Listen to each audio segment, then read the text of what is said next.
इस वीडियो में हम लोग डिस्कस करेंगे एक बेसिक डाटा स्ट्रक्चर है जिसका एरे है।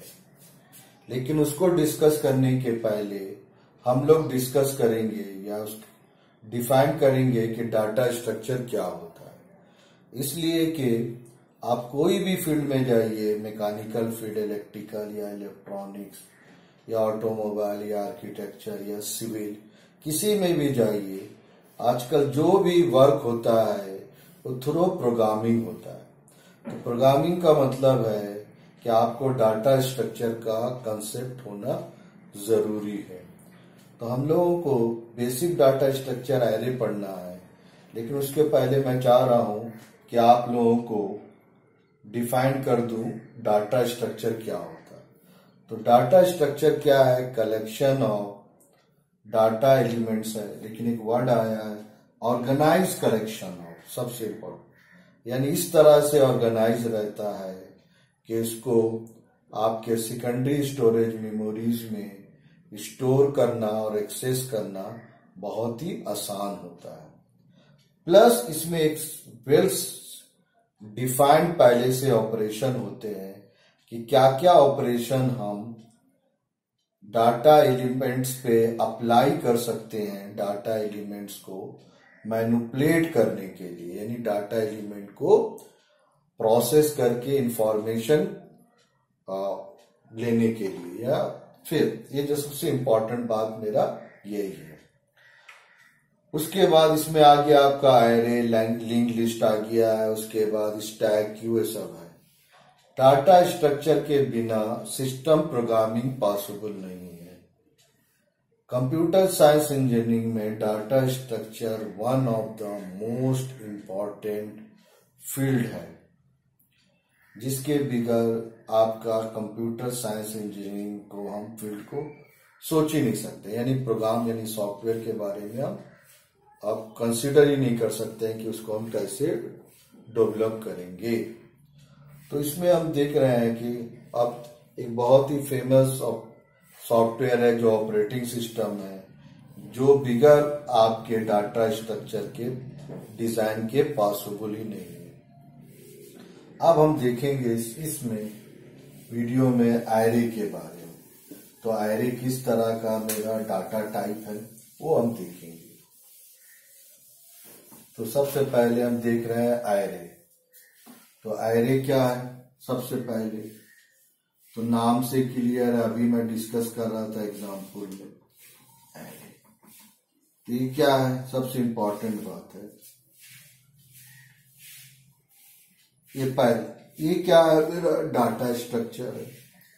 पहला पॉइंट डाटा स्ट्रक्चर है। दूसरा linear data structure. Linear data structure,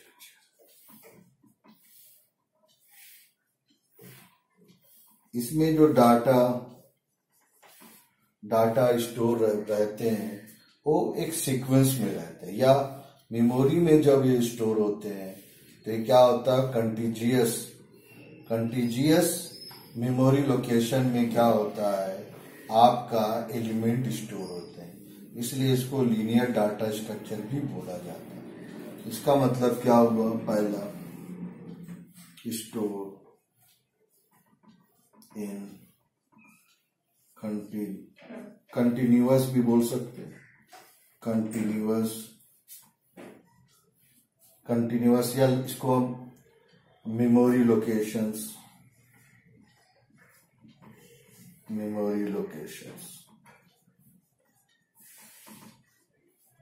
ये हो गया। उसके बाद तीसरा है सिंपल लैंग्वेज में स्टैटिक है। स्टैटिक का मतलब क्या हुआ? स्टैटिक डाटा स्ट्रक्चर है। इसका मतलब है कि once the array is declare the size of array can not be expand और श्रिंक, यानी इसको ना तो हम श्रिंक कर सकते हैं ड्यूरिंग या वंस एरे इज डिक्लेयर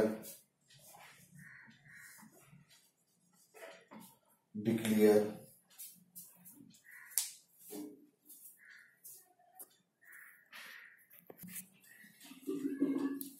तो इसमें ये सब पॉइंट है जिसको हमको एरे में जानना चाहिए। पहला, data structure, organize collection of same data type items पहला है। लीनियर डाटा स्ट्रक्चर है, तो लीनियर डाटा स्ट्रक्चर का मतलब होता है कि जो डाटा एलिमेंट्स होते हैं वो क्या होते हैं, कंटिन्यूटिव मेमोरी लोकेशन में स्टोर होते हैं। इसको कंटिन्यूअस मेमोरी लोकेशन हम बोले, या कंटिजियस मेमोरी लोकेशन भी आप बोल सकते हैं। तीसरा है स्टैटिक डाटा स्ट्रक्चर है। स्टैटिक का मतलब है डाटा स्ट्रक्चर दो टाइप का होता है, एक होता है स्टैटिक, एक होता है डायनामिक डाटा स्ट्रक्चर। ये स्टैटिक है, इसका मतलब है कि once the array is declare, अगर एक बार हम एरे को डिक्लेयर कर देंगे, declare its size can not be expand और श्रिंक, इसका साइज को ना तो हम बढ़ा सकते हैं ना ही घटा सकते हैं। अभी देखेंगे इसका exact during the program execution, यानी जब आपका प्रोग्राम एग्जीक्यूट हो रहा है उस दौरान में इसका साइज को हम ना तो बढ़ा सकते हैं ना घटा सकते हैं। All the elements of array is same data type, जो पहले भी मैं यहां लिख चुका हूं। तीसरा, ये डेराइव्ड डाटा टाइप है, इसका मतलब है यूजर डिफाइंड डाटा टाइप है। इसका मतलब है कुछ डाटा टाइप जो ऑलरेडी सी प्रोग्रामिंग लैंग्वेज में डिफाइंड है, उसके अलावा यूजर भी बहुत सा डाटा टाइप को डिफाइन कर सकता है, तो उसमें से ये भी एक एरे है। तो अब हम लोग देखेंगे कि इसमें किस तरह से एरे को हम डिक्लेयर करते हैं। तो इंपॉर्टेंट बात है, एग्जाम में आता है राइट नोट्स ऑन एरे, तो इतना सेंटेंस भी अगर आप लिखेंगे तो आपका मोर देन सफिशिएंट है।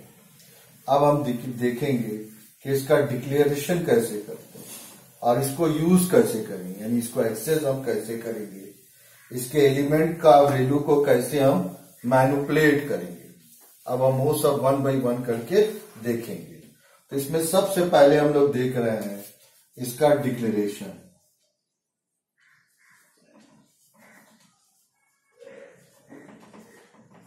डिक्लेरेशन ऑफ एरे, एरे को हम कैसे डिक्लेयर करेंगे, ये हो गया। अब तो इसका डिक्लेरेशन को के लिए मेरा क्या है, सबसे पहले डाटा टाइप आता है, डाटा टाइप आएगा जो भी आप देना चाहते हैं। उसके बाद एरे नेम आएगा, एरे नेम आएगा। उसके बाद स्क्वायर ब्रैकेट के अंदर साइज लिखेंगे, उसके बाद सेमीकोलन। ये मेरा एकदम सिंपल है। ये क्या है, ये यूजर डिफाइंड नेम है, डिफाइंड नेम है, same as user defined name, same as variable name. जिस तरह से वेरिएबल का नाम होता है, वेरिएबल्स नेम, ये आपको जानना है। यह आ गया डाटा टाइप, ये किस तरह का डाटा एलिमेंट को एरे स्टोर करेगा। व्हाट टाइप, डाटा टाइप,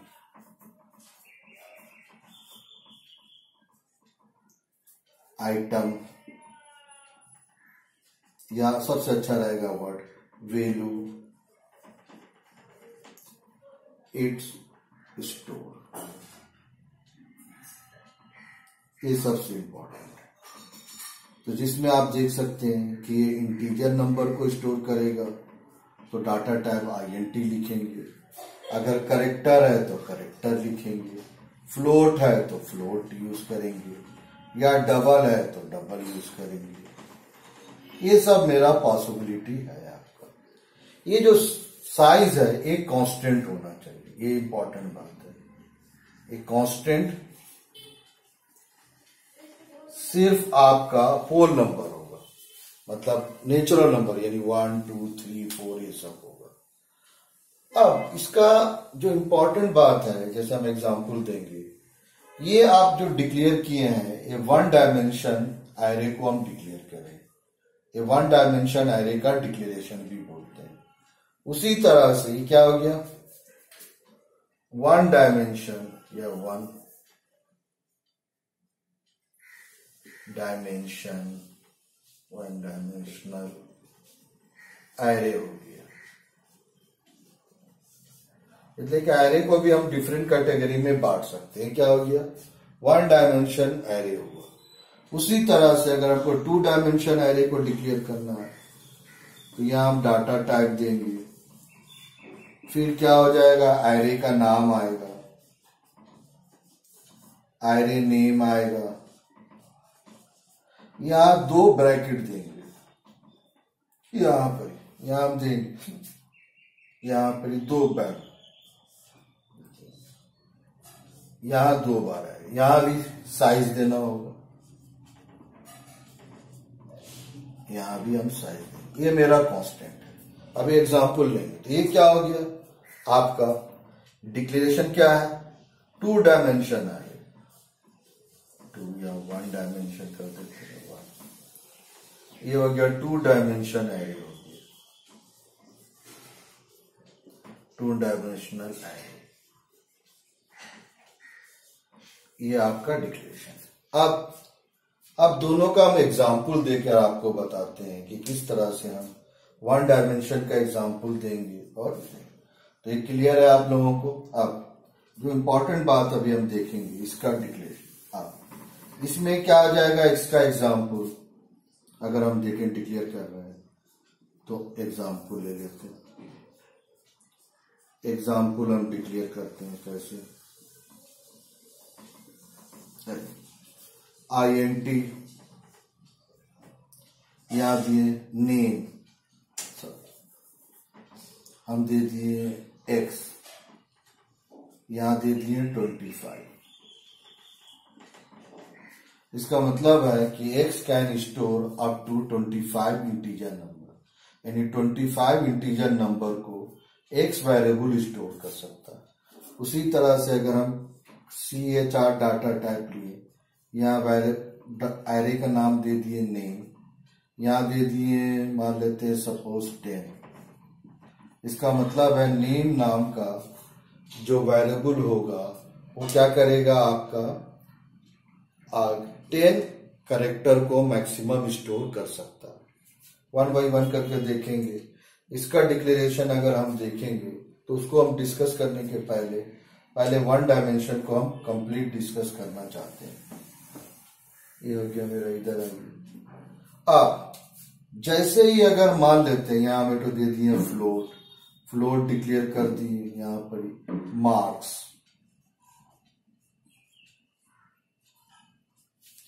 यहां दे दिए 10। जैसे ये स्टेटमेंट एग्जीक्यूट होगा तो X वेरिएबल के लिए 25 कंटिजियस मेमोरी लोकेशन रिजर्व हो जाएगा रैम में X वेरिएबल के लिए। उसी तरह से जैसे ये डिक्लेयर होगा ये स्टेटमेंट, तो कंप्यूटर के मेन मेमोरी में यानी रैम में 10 कंसेक्यूटिव मेमोरी लोकेशन रिजर्व हो जाएगा नेम नाम के वेरिएबल के लिए, इसलिए इसमें 10 कैरेक्टर स्टोर। अब एक इंपॉर्टेंट बात है कि ईच केस में कितना बाइट रिजर्व होगा। तो जनरली हम जानते हैं INT वेरिएबल के लिए 2 बाइट आपका क्या है, एक इंटीजर को स्टोर करने के लिए लगता है। इसका मतलब है कि X के लिए 50 बाइट्स रिजर्व होगा और उसमें 25 क्या होंगे, लोकेशंस होंगे, कंटिन्यूअस लोकेशन या कंटिजियस या कंसेक्यूटिव लोकेशन होंगे। हर एक लोकेशन में क्या होगा, एक इंटीजर का वैल्यू स्टोर होगा। उसी तरह इसके लिए कैरेक्टर वेरिएबल के लिए एक चाहिए, 1 बाइट, इसलिए 10 बाइट इसके लिए रिजर्व होगा।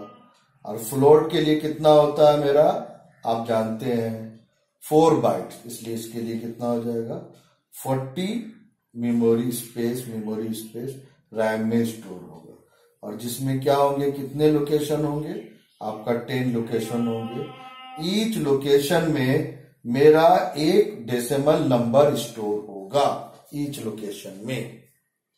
अब इसको थोड़ा हम देखेंगे 1 बाई 1 करके, इसको आप अच्छी तरह से देखेंगे। तो इसके एलिमेंट को हम कैसे एक्सेस करते हैं वो हम चाहते हैं, इसको आपको देखिए। तो अगर मान लेते हैं यहां मेरा INT है, यहां हम ले लिए x, यहां दे दिए 10, तो मेन मेमोरी में 10 कंसेक्यूटिव मेमोरी लोकेशन रिजर्व होगी।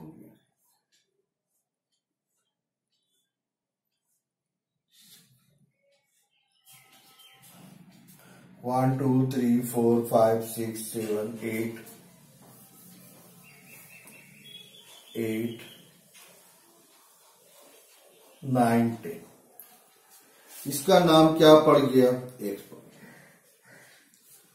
अब एरे के जो एलिमेंट है उसको हम एक्सेस कैसे करेंगे, उसको एक्सेस करते हैं to access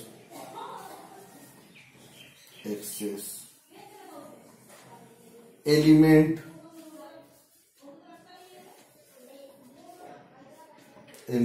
of array. Array के एलिमेंट को एक्सेस करने के लिए वी आर यूजिंग, क्या यूजिंग करते हैं, इंडेक्सेस इसमें क्या है, 1 बाई 1 करके देखेंगे। इसमें इंडेक्स यूज करेंगे, जिसको हम क्या बोलते हैं, आपका यूज करेंगे, जिसको हम सब स्क्रिप्ट भी बोलते हैं। सब स्क्रिप्ट BR स्क्रिप्ट यूज करते हैं, जिसका वैल्यू क्या होता है, डेट इज ये क्या 0 1 2 3 ये मेरा होगा। तो इसमें 0 1 2 3 4 5 6 7 8 9 एंड एरे नेम, एरे का नेम यूज करते हैं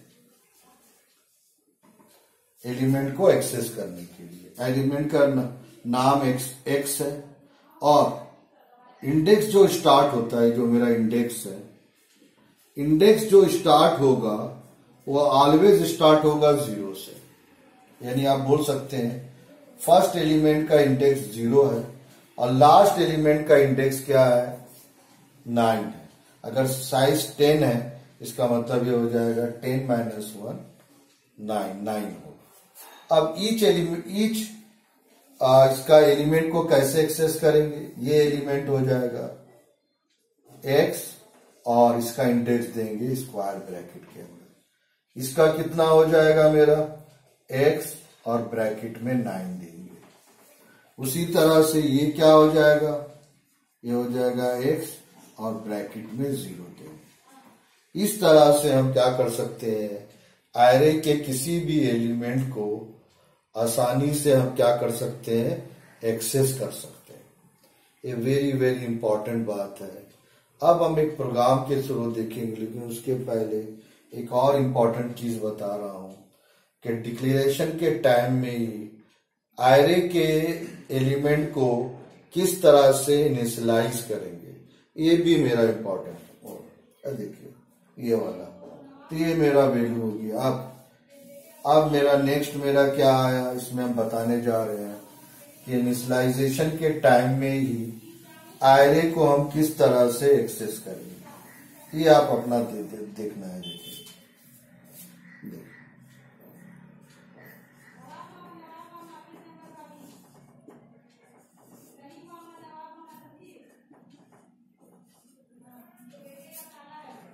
of initialization of array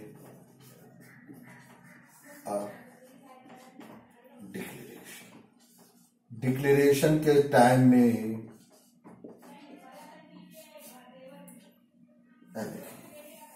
जैसे हम एक ले लिए,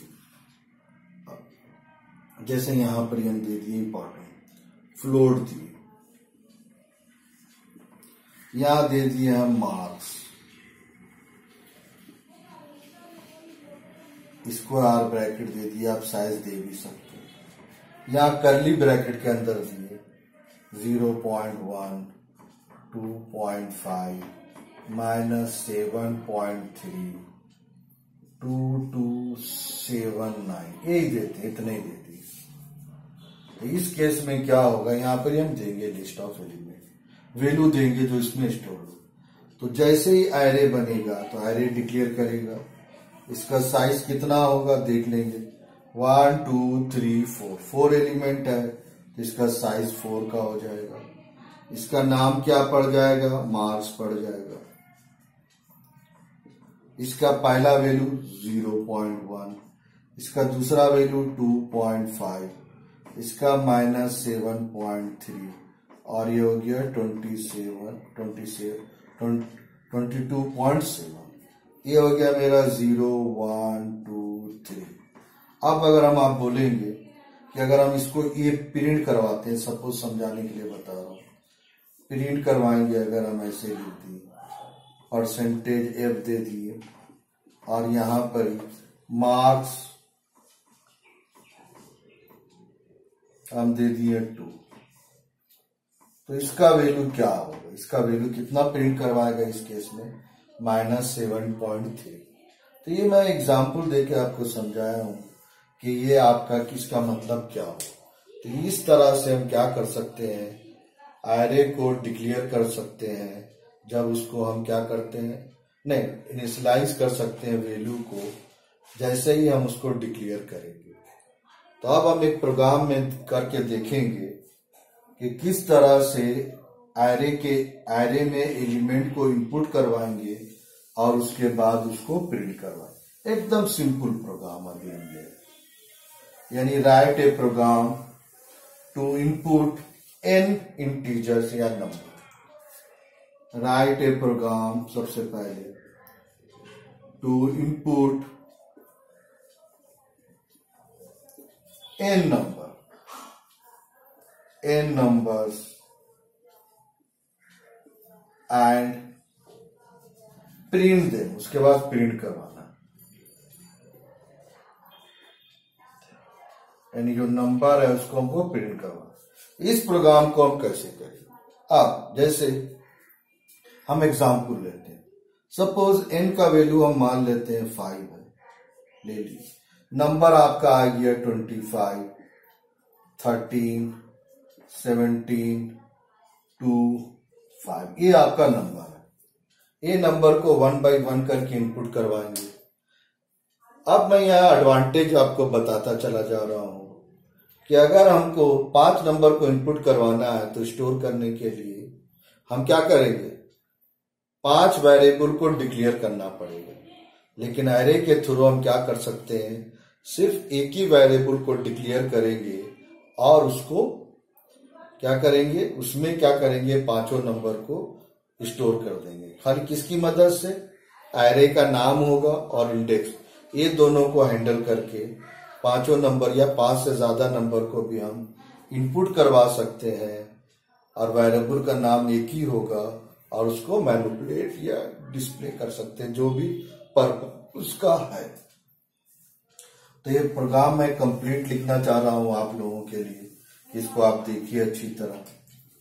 तो सबसे पहले आपका आया वाइड मेन,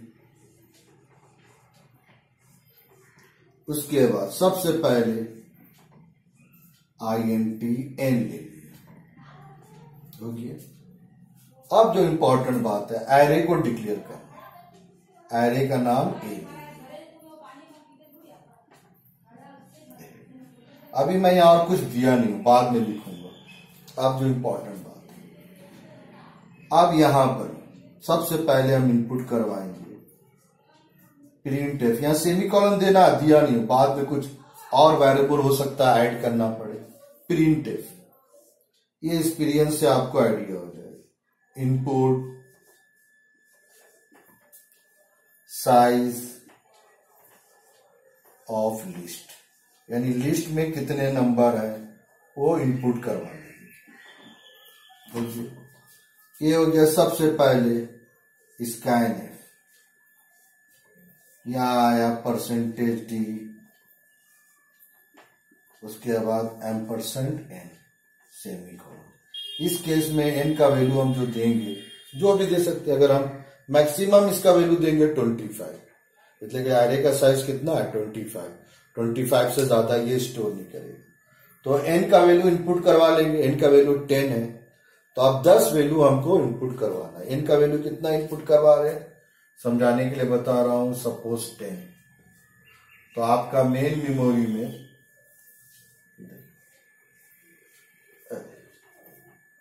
अब एक एक नंबर यहां इनपुट करवाते जाना है, ये 0 है, 1 है, 2 है, 3, इस तरह से इनपुट करवाना है। लेकिन जो इंपॉर्टेंट बात है, अगर मैं स्कैन एफ को लिखूं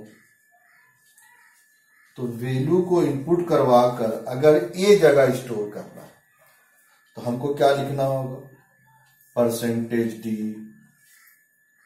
उसके बाद एम%, ये एरे का नाम ए है, ए हो। फिर यहां वैल्यू स्टोर करना है तो हमको क्या करना होगा, एम%a, ये हो गया। इसी तरह से 10 बार स्कैन एफ लिखना होगा। तो फिर एडवांटेज क्या हुआ, एडवांटेज तो कुछ हुआ नहीं। इसलिए हम क्या करते हैं, यहां पर ही बहुत इंपॉर्टेंट बात है, ये जो हम 0 लिखे थे यहां हम आई लिख देंगे। आई को भी मैं भी डिक्लेयर कर दिया है, यहां पर आई एक वेरिएबल ले ली। और यहां क्या करूंगा, मैं इस स्टेटमेंट को एक लूप में दे दूंगा सबसे पहले, जिसमें आई का वैल्यू 0 से 10 तक जाएगा। तो जब 0 होगा तो ये स्टेटमेंट रन होगा, और चूंकि यहां पर ही आई का वैल्यू 0 है तो कंप्यूटर वो वैल्यू को यहां स्टोर कर देगा। फिर जब दोबारा ये एग्जीक्यूट होगा तो आई का वैल्यू 1 हो जाएगा। उस केस में जब ये एग्जीक्यूट होगा तो आपसे जो वैल्यू मांगेगा, चूंकि आई का वैल्यू 1 है तो उसको यहां स्टोर कर देगा। इसलिए इस लॉजिक को आपको याद रखना है, for i is equal to 0, i is less than n, और यहां i is equal to i+1, ये होगी। तो ये कितनी बार एग्जीक्यूट होगा, अगर n का वैल्यू 5 देंगे तो ये स्टेटमेंट 5 बार एग्जीक्यूट होगा, 5 टाइम। 5 टाइम का मतलब है पहले बार एग्जीक्यूट हुआ, पहली बार जब एग्जीक्यूट होगा यहां देखिए तो i का वैल्यू कितना होगा 0, और a यहां i लिखा, तो ये वैल्यू जाके कहां स्टोर होगा, इस जगह स्टोर होगा पहली बार जब एग्जीक्यूट हुआ। दोबारा जब एग्जीक्यूट होगा तो i का वैल्यू 1 है, इसलिए ये यहां स्टोर होगा। फिर जब एग्जीक्यूट हुआ थर्ड टाइम तो i का वैल्यू 2 है, तो ये क्या हो जाएगा, आपका यहां स्टोर होगा। उसी तरह से 3 के लिए ये आपका 3 एंड सो ऑन चलता जाएगा। और जो n का वैल्यू अगर 9, 10 है, उस केस में ये क्या हो जाएगा, लास्ट वैल्यू आपका यहां स्टोर हो जाएगा। उसके बाद जब कंट्रोल इधर आएगा तो i का वैल्यू 10 हो जाएगा, लेकिन n का वैल्यू भी 10 है, एक कंडीशन फॉल्स हो जाएगा तो हम लूप से बाहर निकल जाएंगे। तो ये मेरा क्या हुआ, इस लॉजिक को आप अच्छी तरह याद रखिए कि किस तरह से हम एक एरे में एलिमेंट्स को यानी वैल्यू को 1 बाय 1 करके इनपुट करवाएंगे। हम तो बोलते हैं आपको एक कंप्लीट याद होना चाहिए, देखिए एक कंप्लीट याद होना चाहिए ये, जिससे क्या हो जाएगा, आपको एडवांटेज क्या है कि ये लॉजिक को आप डायरेक्टली लिख सकते हैं। ये हो गया। अब हमको क्या करना है, प्रिंट करना।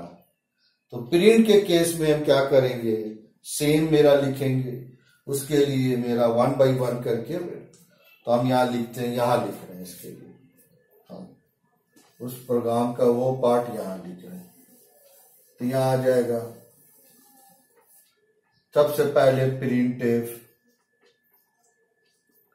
यहां लिखेंगे एलिमेंट्स या इनपुट नंबर्स